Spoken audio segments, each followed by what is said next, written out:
আসসালামু আলাইকুম।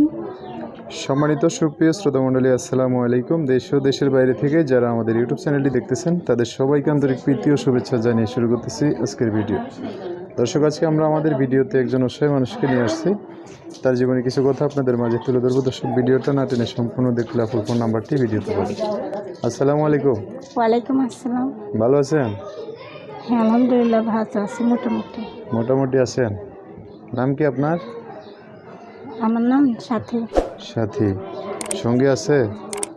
সঙ্গী নাই, বলে তো আসলাম প্রতিবেদনের সামনে। আগে ছিল? ছিলই তো, মারা গেছে। মারা গেছে? বেলি রোডের আগুনে পুড়ে মারা গেছে। কোন রোডের? বেলি রোডের আগুনে পুড়ে। ঢাকা বেলি রোডে আগুন লাগছে ওইটা? এই কিছুদিন আগে? হ্যাঁ। হ্যাঁ, কষ্টের কপাল। বাচ্চা আছে? একটা মেয়ে আছে আমার। আপনার একটা মেয়ে আছে? তো খুব এই কষ্ট জন্য অনেক কষ্ট লেগে চলে আসছি। মানে শ্বশুর বাড়িতে ছিলেন নাকি চলে আসছেন? শ্বশুর বাড়ির লোক আর দেখতে পারে না, স্বামী মারা গেছে, ওর কেমনি দেখবো? স্বামী মারা গেলে কি আর দেখতে পারে? দেখতে পারে লেগেই কষ্টের জীবনে। বাচ্চাটাকে নিয়ে অনেক কষ্ট আছি, প্রতিবেদনের সামনে আসছি। যদি কেউ পাশে থাকে, মাদের মা মেয়ের যদি দায়িত্ব নেয়, তা আমি পাশে থাকবো সারা জীবনের জন্য। এমনিতে আপনাদের বাড়ি কোথায়? আমাদের বাড়ি বগুড়া। এখন তো বাপের বাড়ি বগুড়া না? এখন বাবার বাড়ি? বাড়িও বগুড়াই আছে। বগুড়াই ছিল। তাহলে এখন বর্তমানে ওই যে বাবার বাড়ি আছেন। আপনার ভাই বোন আছে? ভাই বোন আছে, কিন্তু তারা তো দেখে না। বাবা মা বয়স্ক, তারাও দেখবে কেমনি? তারাই তো চলতে পারে না। আর দুনিয়াদার স্বামী নাই, তার কিচ্ছু নেই। ওটাই তো। আর তারপর আমার একটা বাচ্চা আছে, তার তো মেনে নিতেছে না, লেগে খুব কষ্ট হইতেছে। মানে জামাইটার লেগে অনেক যার টাকা ছিল, সোনার টোনা ছিল, সব চিকিৎসার মাধ্যমে সব কিছু শেষ হয়ে গেছে। এখন শুনলো আমি অনেক কষ্ট আমার দিনটা কাটতেছে। মানে কোথায় চিকিৎসা করে টাকাও শেষ হয়েছে, কিন্তু উনিও নাই। উনিও নাই, টাকাও নাই। এখন আমার আল্লাহ ছাড়া কেউ নেই দুনিয়া। বাবা মা থাকতেও নাই আর কি। সুখের কারণে আছে, কিন্তু দুঃখের পাশে আমার কেউ নেই। মানে আপনার বাবা মা তো আর কিছু করতে পারতেছে না থাকলো না, বয়স্ক মানুষ কি করবে? তারা শুধু আফসোস ছাড়া কিছু নেই। আচ্ছা আচ্ছা, ঠিক আছে, বুঝতে পারছি। তো এখন কি করতে চাচ্ছেন নতুন করে? এখন যদি একটু দায়িত্ববান মানুষ যদি আমার পাশে থাকে, আমি এরকমই একটা মানুষ চাই যে আমার এত কষ্ট ভালো লাগে না, এত অসহায় দুনিয়া, এত নিঃস্ব হয়ে চলতে পারতেছি না।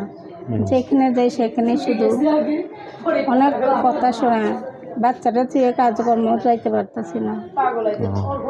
আমি যদি কেউ পাশে থাকে আমার, আমিও, সে বিবাহিত হলেও সমস্যা নাই, আর তাদের বউ মারা গেছে, চলে গেছে, আমার কোনো সমস্যা নেই। মানে বউ মারা গেছে বা চলে গেছে, এই ধরনের মানুষ হইলেও আপনার জীবন হবে। আচ্ছা আচ্ছা। তো আপনার বাড়িতে বগুড়া, যে কোনো জেলা মানুষ আপনার জীবন আসতে চাইলে হবে? হ্যাঁ, যাব। আমার মা এটাকে যদি মেনে নেয়, আমি যাব। আচ্ছা, যোগাযোগ ব্যবস্থা কি তাহলে? আমার আছে একটা মোবাইল নাম্বার আছে, ওই নাম্বারের মাধ্যমে আমার সাথে যোগাযোগ করবে, আমার সাথে কথা বলতে পারবেন। নাম্বারটা কি বলতে পারবেন না বলে দেবো? আপনি বলে দেন। আচ্ছা, আমি বলে দিচ্ছি, আমার সাথে একটু বলেন। হ্যাঁ জি। দর্শক, এই যে ওনার নাম সাথী, নাম্বারটা বলে দিচ্ছি। নাম্বার হচ্ছে 016 10 29 55 55 59। 59। দর্শক, নাম্বারটা আমি আরেকবার বলে দিচ্ছি, অবশ্যই স্ক্রিনেও লিখে দেবো। নাম্বার হচ্ছে 01610 29 এটাই হচ্ছে ওনার নাম্বারটা সুন্দর করে স্ক্রিনেও লিখে দেবো। সেখান থেকে নিয়ে ওনার সাথে কথা বলে বিস্তারিত সব জেনে শুনে একটা মানুষ ওনার জীবন আসতে চাইলে আসতে পারে। আর কি বলবেন?